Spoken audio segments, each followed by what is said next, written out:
Abra sua Bíblia na carta de Paulo aos Romanos, capítulo de número 1. Nós vamos fazer a leitura a partir do verso de número 26 e vamos até o final do capítulo 1.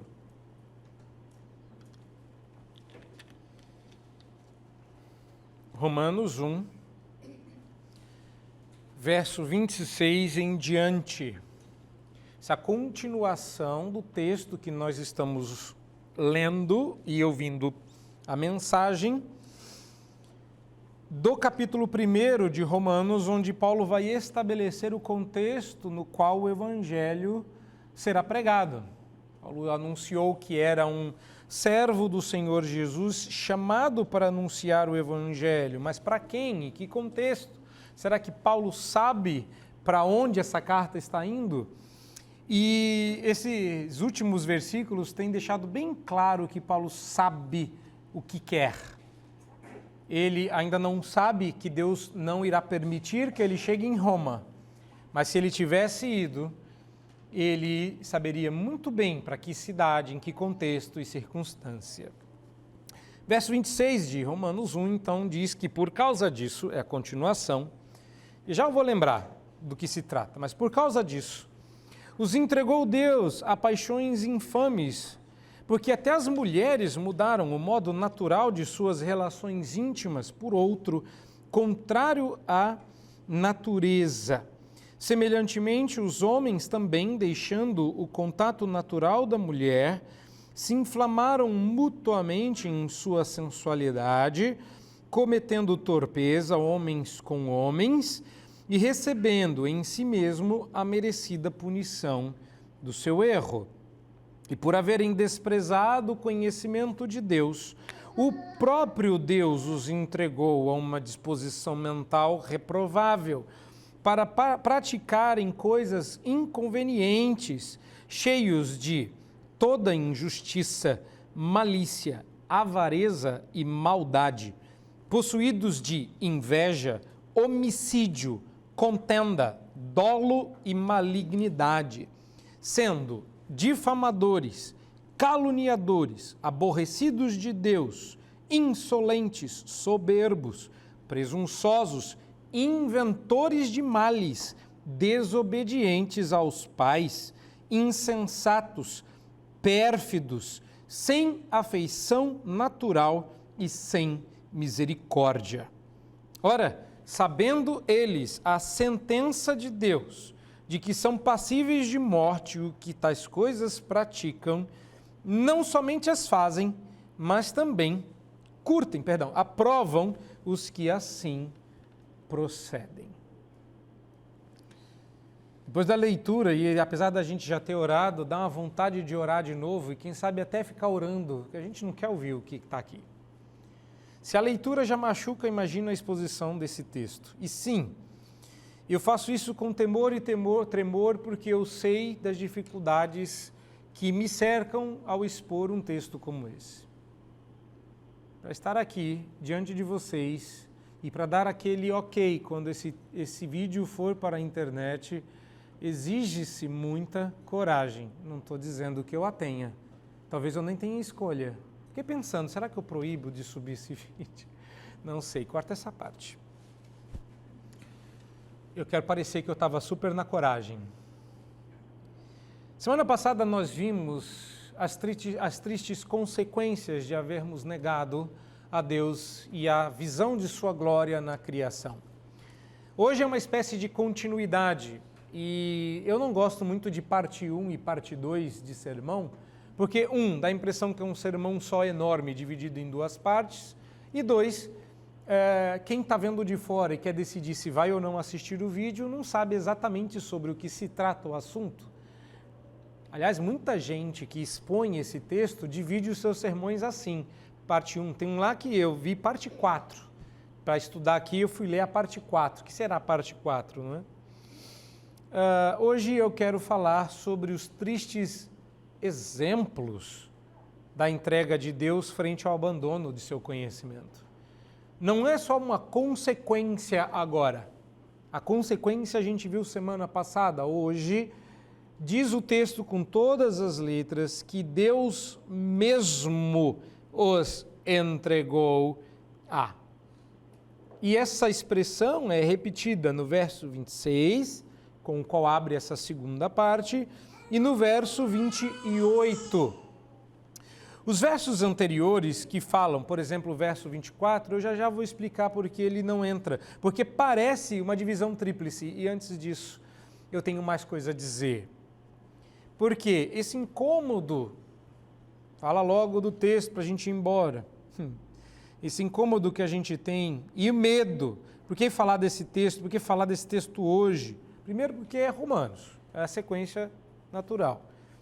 E segundo porque certas doutrinas da nossa fé cristã incomodam, não adianta a gente fugir delas. Aliás, hoje a escolha tem sido justamente essa, falar só das doutrinas que a gente gosta, fazer um recorte da parte bonita da nossa teologia e fingir de morto em relação àquela parte mais incômoda, difícil ou feia. Essa é a razão pela qual hoje em dia existe calvinista que está escolhendo quantos pontos. Eu sou calvinista de 2,75 pontos, eu sou calvinista de 3,5 pontos, eu sou calvinista de 4 pontos, eu sou calvinista de 5 pontos com ressalvas. E por aí vai, porque as pessoas querem só a parte bonita. Quem não quer um Deus que é amor? Quem não quer um Deus que salva? Quem não quer um Deus que perdoa? Mas a gente não quer um Deus irado para sempre. A gente não quer um Deus contra nós. E é isso que incomoda tanto. Se isso já acontece hoje no cristianismo, que dirá lá fora? Mas lá fora começou muito tempo antes. E alguns séculos atrás, alguém, ou muitos alguéns, lutaram ardentemente para matar a noção de Deus na nossa mente, ao ponto de declarar que o próprio Deus havia morrido. Ele estava meio certo e meio errado. Como meio certo e meio errado é totalmente errado, de fato Deus morreu em Cristo, mas ressuscitou. Essa parte ele não conheceu. E a segunda é que, como ele tinha dito que Deus morreu, não era bem assim. Deus não morreu na maneira como ele disse. E por que essas doutrinas nos incomodam tanto? Porque nós sofremos de uma delas, a doutrina da depravação total. Essa é a razão pela qual as outras doutrinas incomodam, porque ela já é horrível.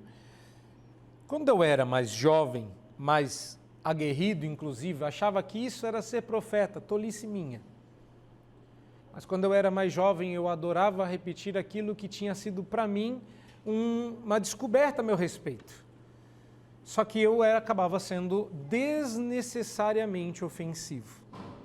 Hoje, vocês vão perceber que eu vou tomar muito cuidado. Me prometi tomar cuidado. Carreguei os meus gadgets, a minha Bíblia digital. Tive certeza absoluta de que estava trazendo o sermão anotadinho, certinho, para eu não me empolgar e não falar algumas coisas mais duras. Porque já será suficientemente difícil e ofensivo, mesmo eu tomando todo cuidado. A doutrina da depravação total, que é a que a gente vai ver aqui em todas as suas cores, ela não é exatamente o que a gente acha. A gente acha que depravação total é que diz que a gente é totalmente depravado e largados no nosso pecado, como esse texto, inclusive, faz parecer. Não é disso que se trata. A doutrina diz que não há área, não há extensão da nossa vida que não seja tocada pela depravação do pecado. A doutrina da depravação total não fala da profundidade com que nós entramos em cada pecado, mas da extensão, que não há área, não há lugar, não há recôndito da alma ou da atividade humana que não seja tocada pelo pecado. Mas Paulo entendeu que para a gente perceber até onde nós podemos ir em termos de profundidade, que a gente precisava de alguns exemplos de que, apesar da extensão ser gigante, nós também conseguimos chegar a profundidades indizíveis. Alguém já disse no passado, inclusive, que de todas as doutrinas cristãs, a depravação total seria a única que, com certeza, dava para provar empiricamente. E quase não precisa de Bíblia para isso. Um professor meu dizia que é mais fácil, um professor meu repetia o que um professor do passado dizia, que é mais fácil pregar o evangelho na frente de um bar do que na frente de uma igreja, porque lá eles sabem que são pecadores. Quando não,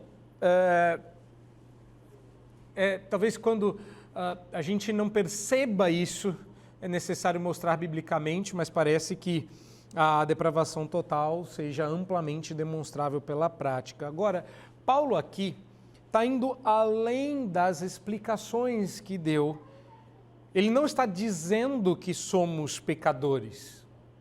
Ele está demonstrando que somos pecadores. Isso muda tudo. Porque a gente fala que é pecador. Aliás, a gente disse isso aqui, Senhor, sabemos que somos pecadores. Sabemos? O Paulo vai descendo as escadas desse porão sombrio para demonstrar que o que nós guardamos no fundo do armário não são coisas boas e velhas, cobertas de poeira e teias de aranha, mas coisas sujas, podres. E é aí que mora o perigo. Porque o apóstolo Paulo vai demonstrar aqui que a conjuntura social está trabalhando arduamente para normalizar um estilo de vida pecaminoso que demonstra a entrega de Deus, o desprazer de Deus, a ira de Deus. Isso, imaginem, na época do apóstolo Paulo. Aliás, os exemplos que eu trouxe aqui são exemplos para maiores, viu? Vai ser coisa difícil de vocês ouvirem, vai ser coisa... Aliás, eu resolvi trazer de livros seculares citações diretas para que vocês ouçam de primeira mão. Eu ouvi essas explicações de um pastor, comprei o livro que ele citou para eu citar o livro, que vocês vão ouvir, não é bonito. E o que vamos afirmar aqui é o tipo de coisa que já está sendo proibida em outros países de serem ditas. Sim, eu entendo o risco disso. Não se trata aqui de enfatizar com vivacidade um ou outro aspecto do que Paulo está dizendo aqui. A simples afirmação da verdade exarada aqui já é considerada hoje em dia como ofensiva, odienta, detestável, crime punível com prisão. Há 3 semanas atrás, um pastor no Canadá subiu num banquinho em praça pública e afirmou em alto e bom som que Deus criou apenas 2 tipos de seres humanos, o macho e a fêmea, e foi preso. As cenas dele sendo brutalmente torcido e contorcido para ser algemado estão na internet. Que Deus nos dê coragem de permanecermos firmes anunciando intrepidamente o Evangelho, que é coisa tão simples e ainda assim tão difícil. Há algo muito claro aqui para o que nós não podemos fechar os nossos olhos. Aquilo que os homens chamam de liberdade de escolha, de sina de nascimento, ou mesmo como distúrbio mental, que explicaria a maldade desmedida da humanidade, é, para o apóstolo Paulo e para todos quantos creem na inspiração da palavra de Deus, prova do desprazer de Deus para com essas pessoas. Vocês entenderam isso? Elas se acham livres, ou elas se acham frutos do seu nascimento, ou elas se acham numa situação de distúrbio mental. E Paulo está dizendo, nada disso. Isso é prova de que Deus está irado contra elas. Eu vou falar delas aos poucos, para a gente já não ir se incriminando de uma vez só. O apóstolo Paulo vai, a partir do verso de número 26, portanto, citar um catálogo destes atos vergonhosos com os quais se envolvem toda a raça humana, de modo que não se afirma aqui que todos os seres humanos sejam culpados de tudo o que se afirma nesse texto, mas que todos sejamos encontrados em alguma categoria de pecado. Essa é a parte ruim, porque você leu isso aqui comigo e eu estou dizendo que dá para achar você aqui. E quando você lê isso aqui, você fala, o quê? Deus me livre? Eu não? Porque se você achar que escapou dessa lista, vem aí o capítulo 2. Então vamos se achar logo, para a gente já pedir perdão logo, para a gente já sair disso logo, para a gente não cair no capítulo 2. O capítulo 2 vem aí. Entenda então que a lista que você vai ver de pecados aqui, ela não é exaustiva. Não é no sentido de que ele não citou o meu pecado, então eu estou livre. Não, ele citou a categoria do seu pecado. É uma lista demonstrativa, não exaustiva. Paulo está estabelecendo também aqui, eu espero que vocês percebam, uma relação muito importante de pecado com punição. Sim, o pecado exige punição. A lista de pecados é uma lista da demonstração da punição de Deus.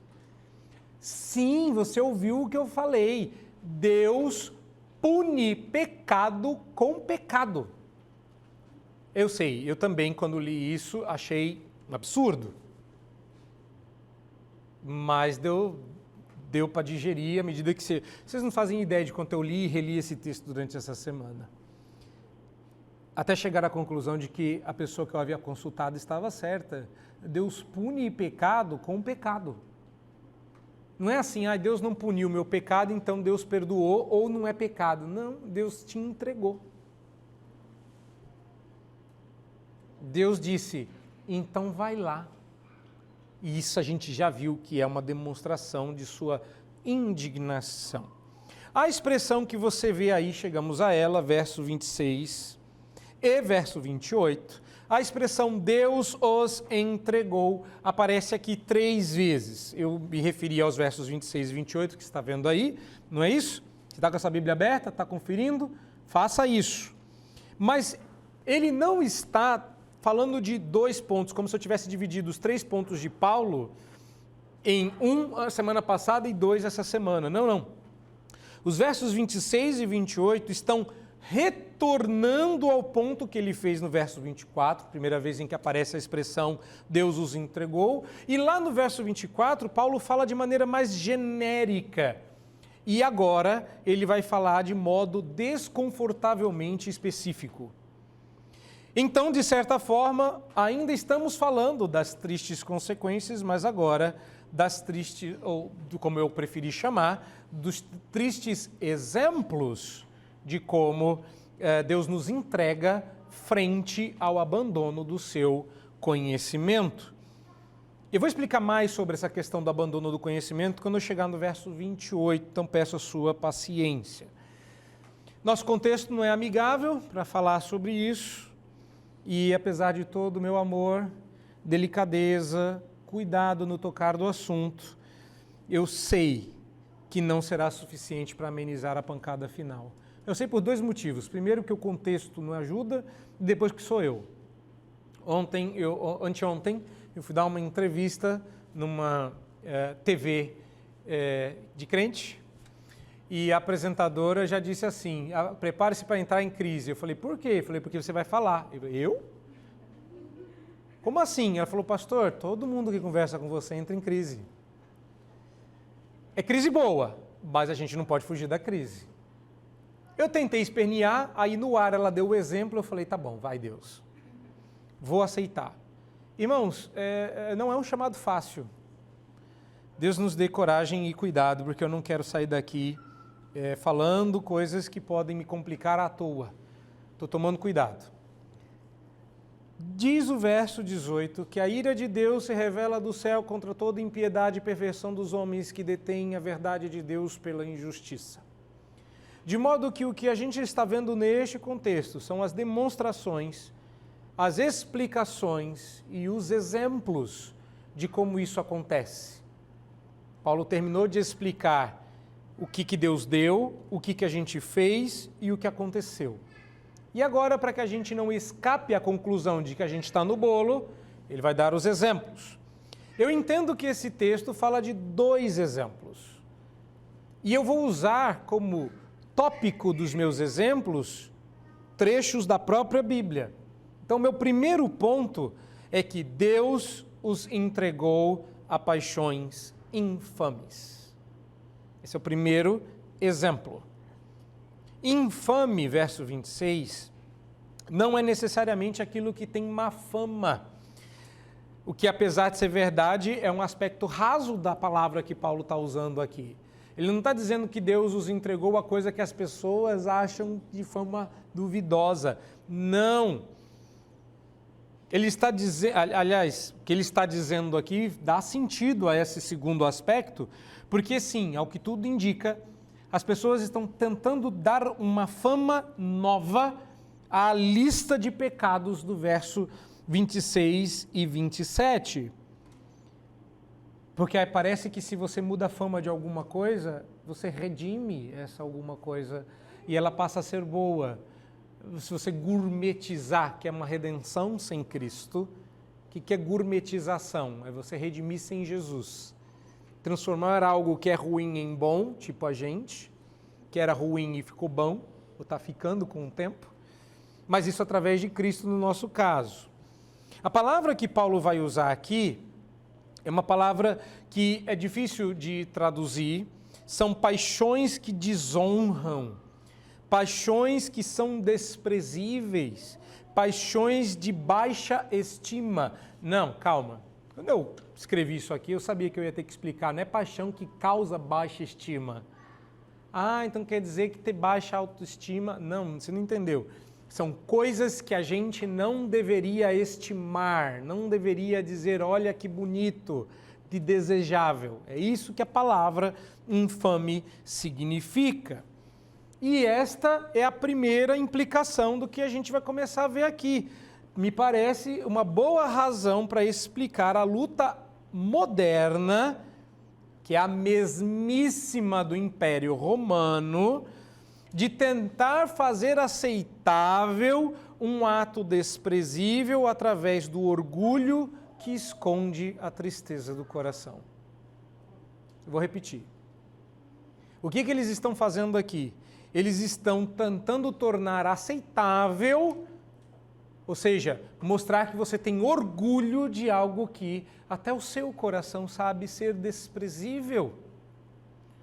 Porque a tristeza do coração tem que ser camuflada por muitas camadas finas de orgulho e alegria que não escondem a dor. Paulo dá nome aos bois, quase que é autoexplicativo e autoevidente. Porque até, diz o verso 26, até as mulheres mudaram o modo natural de suas relações íntimas. Lembrando que a expressão de suas relações íntimas é uma adaptação para o português, porque Paulo pula da expressão modo natural por outro, contrário à natureza.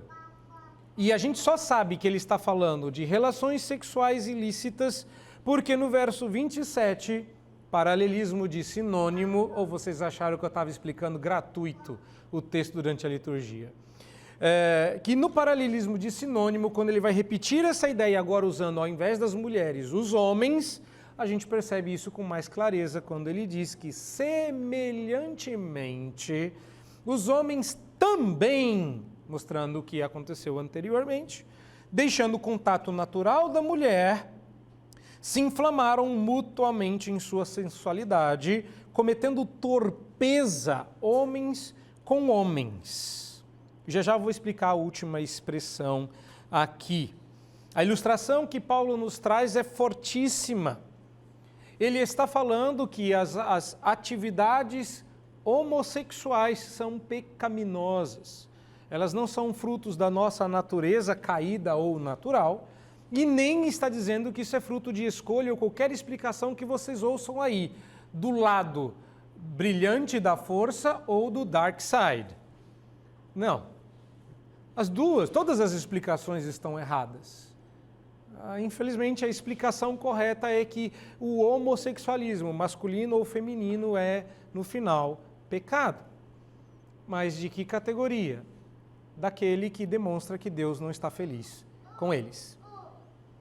Daqueles que demonstra que Deus está em franco desprazer, que Deus os entregou a isso. De modo que se você luta contra essas paixões, você ainda não está entregue e que você as poderá vencer. Porque se você se entrega a essas paixões, isso não significa que você perdeu a batalha, significa que Deus desistiu de você. Você entende a força disso? De que Deus disse apenas, segue o seu curso. Mas tem coisa pior. Paulo diz que no final, eles recebem em si mesmos a merecida punição do seu erro. E historicamente esse texto já foi usado para, pasmem, explicar a AIDS, o que faz algum sentido, mas eu acho que Paulo está falando aqui do imperador romano. Ele está falando de coisa muito pior do que lá no passado alguns intérpretes fizeram com esse texto. E aqui vem a primeira parte feia do que eu avisei que veríamos.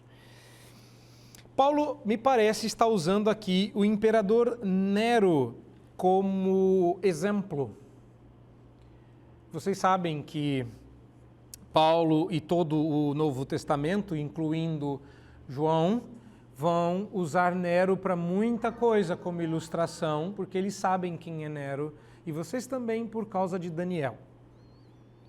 Mas o que acontece é que Nero, prestem atenção na crueldade, após chutar sua esposa até a morte, ela estando grávida,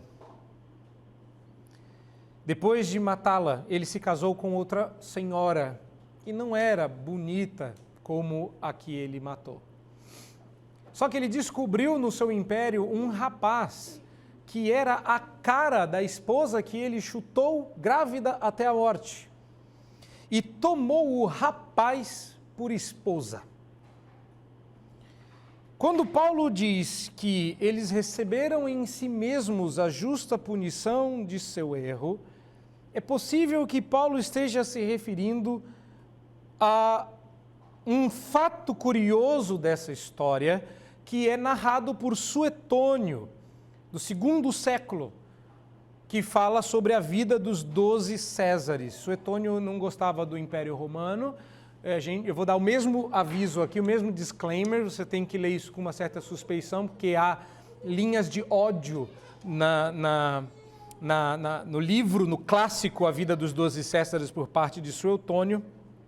Mas ao falar de Nero, conhecido imperador romano que perseguiu os cristãos, responsável pela morte de Paulo e de Pedro, diz ele que Nero esforçou-se mesmo por transformar em mulher, arrancando-lhe os testículos, o jovem Esporo. Carregou-o em régia pompa, observando todos os ritos esponsálicos, e o tratou como verdadeira mulher. Traduzindo isso para português, Nero mandou fazer uma remoção dos seus órgãos genitais, o vestiu de imperatriz e desfilou nas ruas do império como se ele fosse uma mulher e exigiu que Esporo fosse reconhecido como uma mulher no Império Romano. Não sou eu quem está dizendo.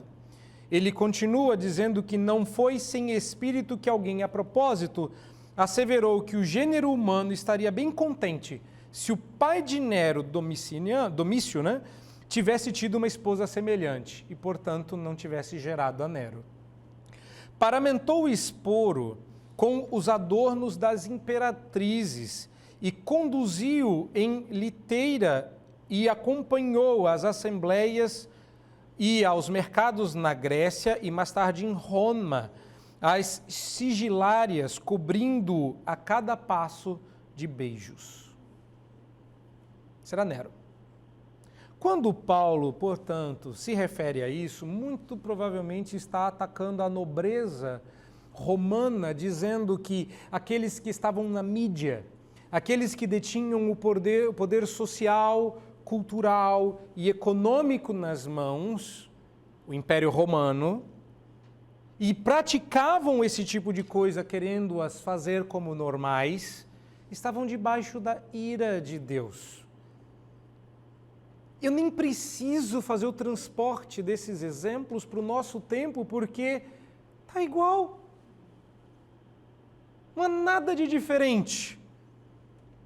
Agora, isso que hoje em dia se diz novidade, estamos fazendo pela primeira vez na história, lá atrás Nero já havia feito, de maneira talvez mais rústica, mas tudo que a gente está vendo hoje já aconteceu.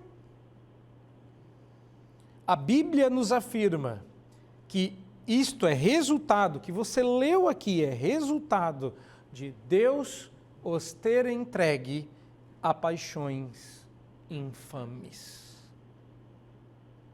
Não é uma escolha, não é uma opção, não é aceitável, e nós não os incluímos quando dizemos que está tudo bem. Nós devemos anunciar a ira de Deus, porque existe uma saída para isso. Mas ainda não é hora de falar da saída, vamos falar do segundo ponto aqui. Você achou ruim? Eu achei péssimo. E quando eu achei que por conta da nossa época e do lobby que nós estamos sofrendo hoje em dia, por conta de movimentos que querem normalizar o que acabamos de ler, a gente chega no verso 28 e encontra coisa pior, mas muito pior. Porque o segundo ponto, usando novamente o texto, verso 28, o segundo ponto é que Deus os entregou a uma disposição mental reprovável. Sim, você leu isso, dá até para trocar e atualizar o texto dizendo que Deus os entregou a distúrbios mentais e que isso não é uma doença, mas uma evidência de que Deus os entregou. Explico. O verso 28 tem um trocadilho que você só consegue ver no grego. Então vou ajudá-los a ver com os olhos em português. Literalmente, Paulo está dizendo no verso 28 que, como eles não julgaram dignos de reconhecer a Deus revelado, Deus os entregou a uma disposição de mente indigna, que a palavra reprovável aí é a mesma palavra para desprezado nesse mesmo verso. O trocadilho está em vocês desprezaram a Deus, Deus deixou a mente de vocês desprezível. Vocês reprovaram a Deus e Deus colocou vocês numa situação mental reprovável. Vocês acharam Deus indigno, Deus deixou vocês com uma mente indigna. A palavra digno ou reprovável que Paulo está usando aí se aplica a dinheiro aprovado, a dinheiro não adulterado. E eu sempre uso o exemplo da minha esposa, quando ela foi funcionária do banco, em que ela, ao entrar no banco, ia ser promovida para a caixa e ela teria que lidar com dinheiro, fez um curso que eu a acompanhei, não podia, mas eu vinha cedinho com ela e chegava levemente atrasado no serviço, mas eu expliquei que era para não deixar ela sozinha andando no centro de São Paulo. E ela passou lá um tempão só contando dinheiro, para que seus dedos se acostumassem com o toque das cédulas verdadeiras. Durante muitos anos, o dinheiro chegava em casa e passava primeiro por aquela maquininha de contar chamada minha esposa. Ela sempre contava primeiro o dinheiro, contava quantas cédulas e depois contava os valores. E algumas vezes, isso aconteceu ao longo dos anos, ela fazendo isso com uma contagem mega rápida, eu não dou conta de fazer nessa velocidade, eu gosto de curtir. É tão pouco e tão por pouco tempo, né? Eu gosto de curtir. E ela passava e parava, essa nota é falsa. Só de tocar. A ideia é que ela sabia aprovar ou reprovar uma nota que valia ou não dinheiro. A ideia que Paulo está dizendo aqui é exatamente, vocês tocaram na cédula de Deus e reprovaram isso, como dizendo, esse dinheiro não vale. E Paulo está dizendo, pois Deus deu a vocês o mesmo valor. Aqui. Em resumo, O que Paulo está dizendo aqui é que o conhecimento de Deus não passou na prova dos homens e agora a mente humana é incapaz de discernir entre o certo e o errado. A gente perdeu a capacidade de saber que dinheiro é verdadeiro e que dinheiro é falso. Como se alguém arrancasse as nossas digitais com um estilete. Ora, o que Paulo está dizendo é que essa lista que você vai ler agora comigo, ela não é uma lista de doenças, ela é uma lista que explica o que a gente vê hoje e chama de doença. Então, como é que essa disposição mental reprovável para praticar coisas inconvenientes aparece? Verso 29, cheios de injustiça. As pessoas não são boas, as pessoas não estão atrás de justiça. As pessoas envolvidas no sistema judiciário não querem injustiça porque estão vazando injustiça pelos poros. São maliciosos, pensam coisas indecentes, avarentos, querem dinheiro, são maus. Diz aqui o texto que são cheios de maldade. Você entendeu isso? Que o cheio é cheio de injustiça, cheio de malícia, cheio de avareza e cheio de maldade? E agora ele vai dizer que somos possuídos, como que uma força dominasse o ser humano e nos possuísse de inveja. Quando a gente se alegra com alguém, a gente não está fazendo isso porque a gente tem um coração puro, é porque a gente está lutando para não invejar o que Deus deu para o outro. De tênis a marido, de sapato a carro. Eu sou super feliz pela sua aposentadoria, mas eu preferia que fosse eu. Seu filho é lindo, porque não é meu. Seu emprego é ótimo, porque não depositam na minha conta. É uma luta, porque somos, diz o texto, naturalmente possuídos de inveja, possuídos de homicídio. Não recomendo. Talvez a pessoa e a história, mas o filme vale a pena para entender a história. Ontem, eu e minha esposa resolvemos, na ausência das crianças mais velhas e no sono da mais nova, assistir um filme de um assassino em série chamado Ted Bundy. E você chega uma hora que você duvida, chega uma hora que você sabe que ele é culpado porque é uma história real. Mas você entende por que houve dúvida no meio de um processo que durou mais de 10 anos. E no final, muito mais do que 5 ou 6, ele confessa ter assassinado com requintes de crueldade indizível a morte de 30 mulheres que ele violentou e algumas delas decapitou ou dilacerou com os dentes. É claro que depois que você assiste um negócio horroroso desse, você tem que ouvir a pergunta que eu ouvi. Você tem certeza que isso aí não é um distúrbio? E eu disse para ela, tenho, mas você vai ter que esperar até amanhã para eu explicar. Essa é a explicação. Os distúrbios mentais existem porque eles são uma entrega de Deus ao pecado. Não é que é uma doença, você entendeu? É muito pior do que isso. Eles são cheios, você precisa entender, possuídos de homicídio, de contenda, de vontade de brigar, de culpa, possuídos de malignidade. Quando a gente diz que o mundo é mau, a gente não está dizendo que o mundo é mauzinho e que lá fora existem meus malvados favoritos. Nós estamos falando de animais predatórios que, se pudessem, nos dilacerariam com os seus próprios dentes. Isso não é bonito, isso não é legal, isso não é coisa pouca. Um amigo meu, conversando com um militante de qualquer... Escolhe o movimento. Escolhe o movimento aí. Ele perguntou se essa pessoa o odiava. Aí ela perguntou assim, por quê?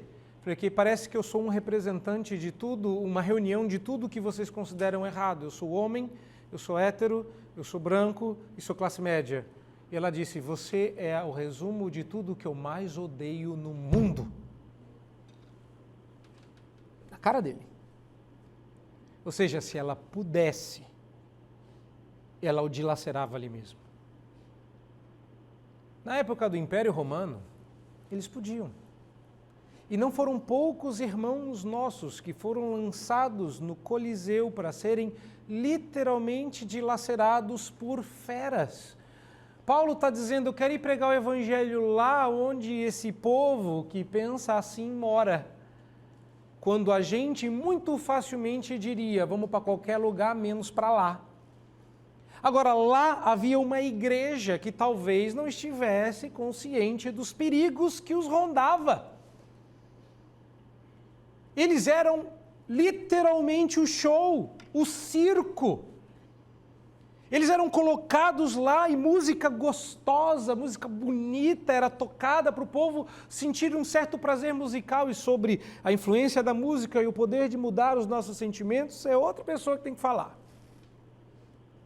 Mas eles inventaram um instrumento musical para cobrir os nossos gritos, capaz de criar uma redoma sonora para abafar a dor de sermos mordidos, arrancados os membros e mortos como parte do show. Paulo está escrevendo para Roma, dizendo também que não basta só isso. O finalzinho do verso 29 ainda diz que não bastasse sermos cheios disso e possuídos daquilo, ainda somos difamadores, que na pior das hipóteses a gente fala mal, calunia, é aborrecido de Deus. Você já experimentou isso, você vai falar, olha, de Deus eu não quero saber não. A gente é amigo, mas mantém sua religião lá na sua casa. Tá, é chato, me aborrece. As pessoas acham legal tudo no mundo, menos a nossa fé. Insolentes.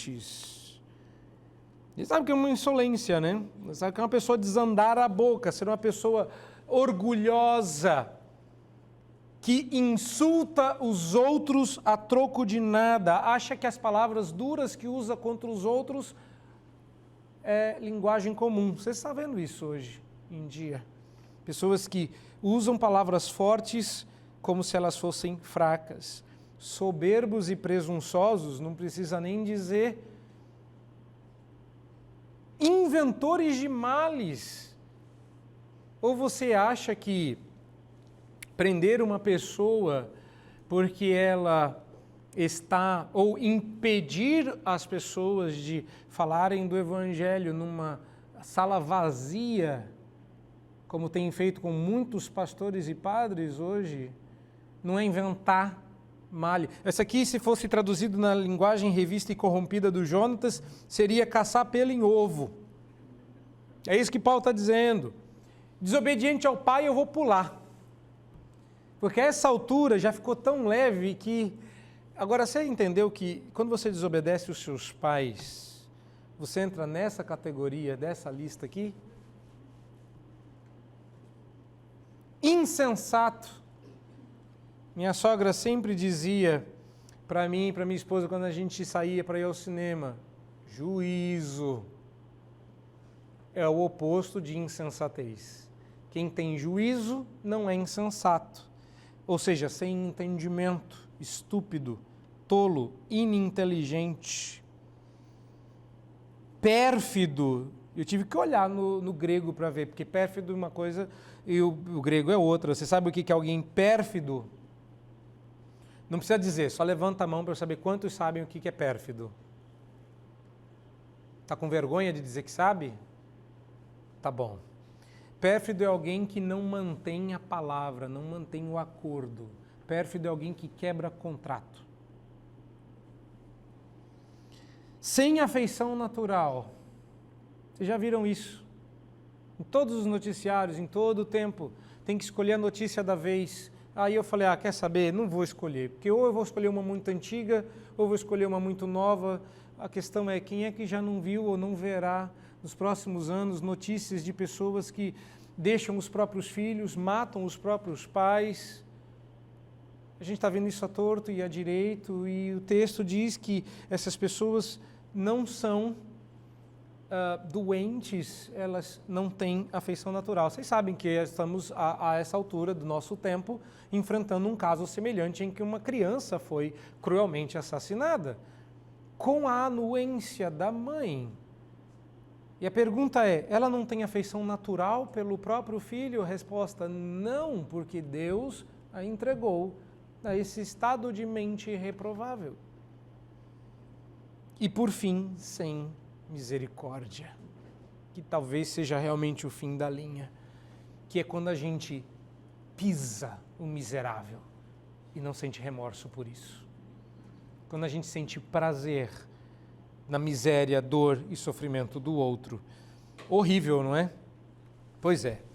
Algumas dessas coisas aqui me parecem terem sido usadas para fundamentar o estilo de vida dos romanos. E Paulo usa aqui e ali, desinvertendo, eu ia colocar invertendo, mas a gente já viu que é o pecado quem nos inverteu, reverteu e rebelou.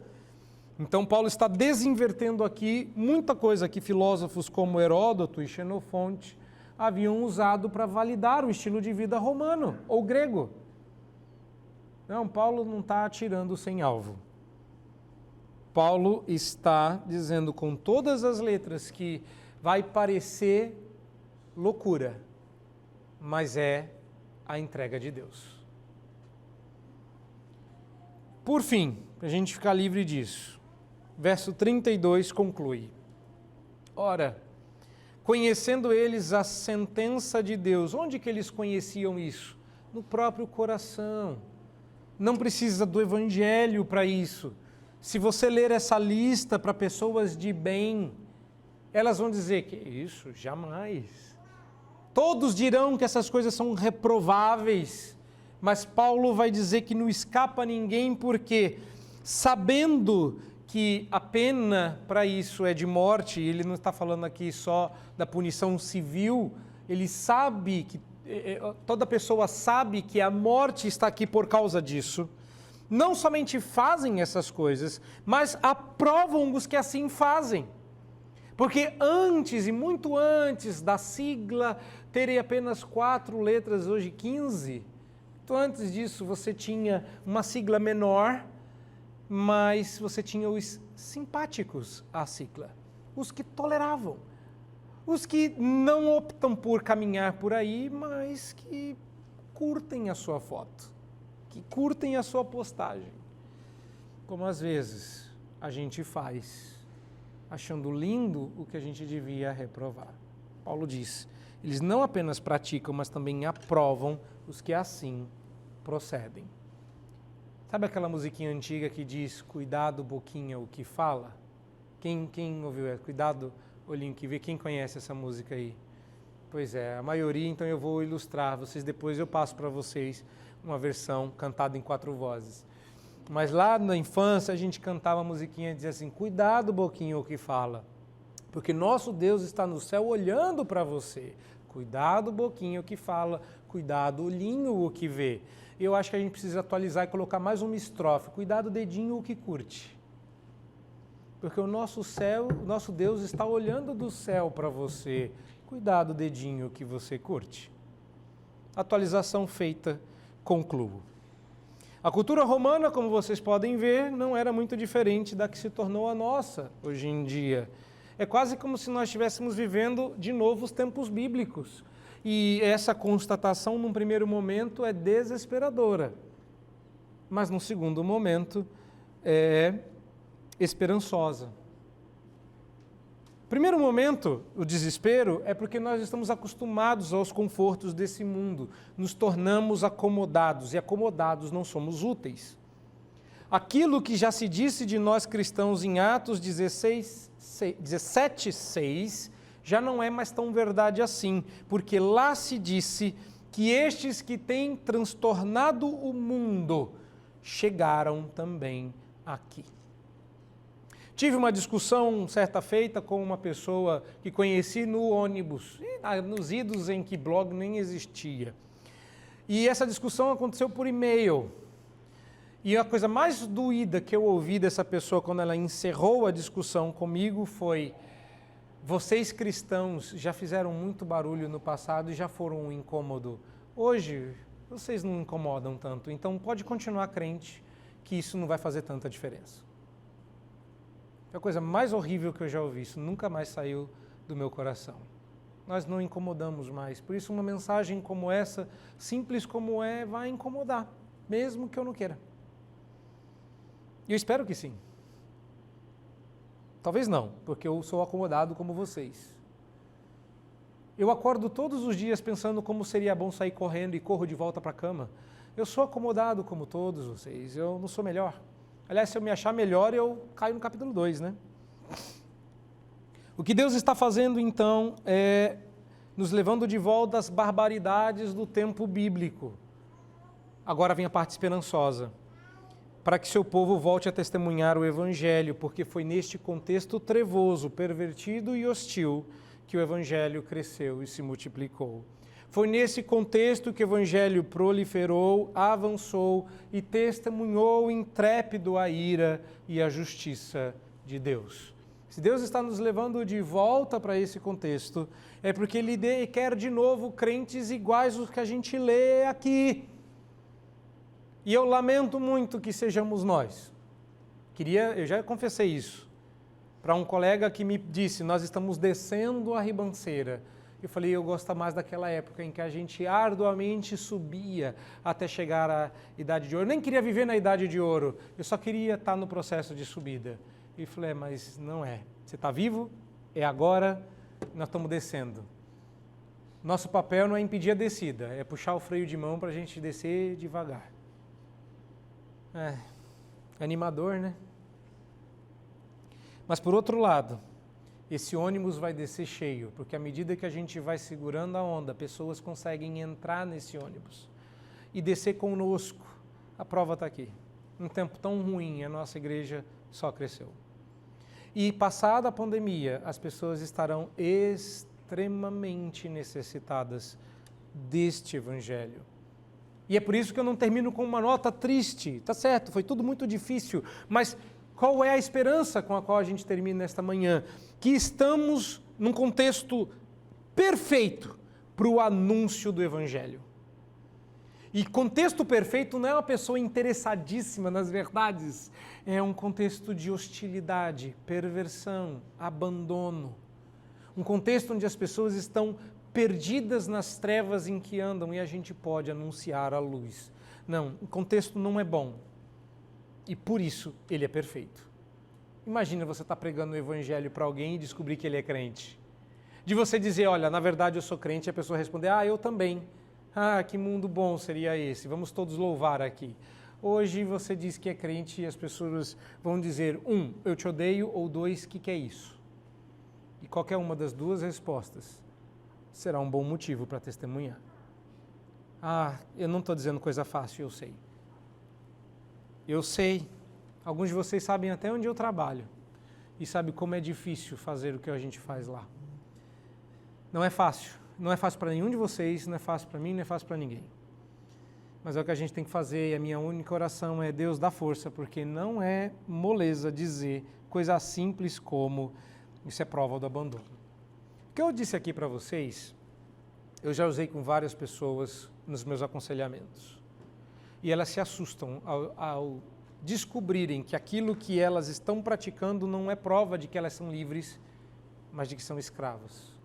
O resultado final, meus irmãos, é a liberdade. É a gente dizendo, então eu não quero mais. Então eu quero viver. Então eu quero o Evangelho. Vocês não têm ideia de quantas pessoas foram salvas por Deus através destas verdades que eu acabei de pregar aqui para vocês. Que entraram na minha sala desesperados porque a devassidão de vida delas não lhes trazia felicidade. E ao explicar o que eu acabei de explicar, nas últimas semanas, essas pessoas disseram, eu quero Jesus. Isso aqui é o poder de Deus para a salvação daquele que crê, primeiro do judeu, depois do grego. Amém. Vamos orar?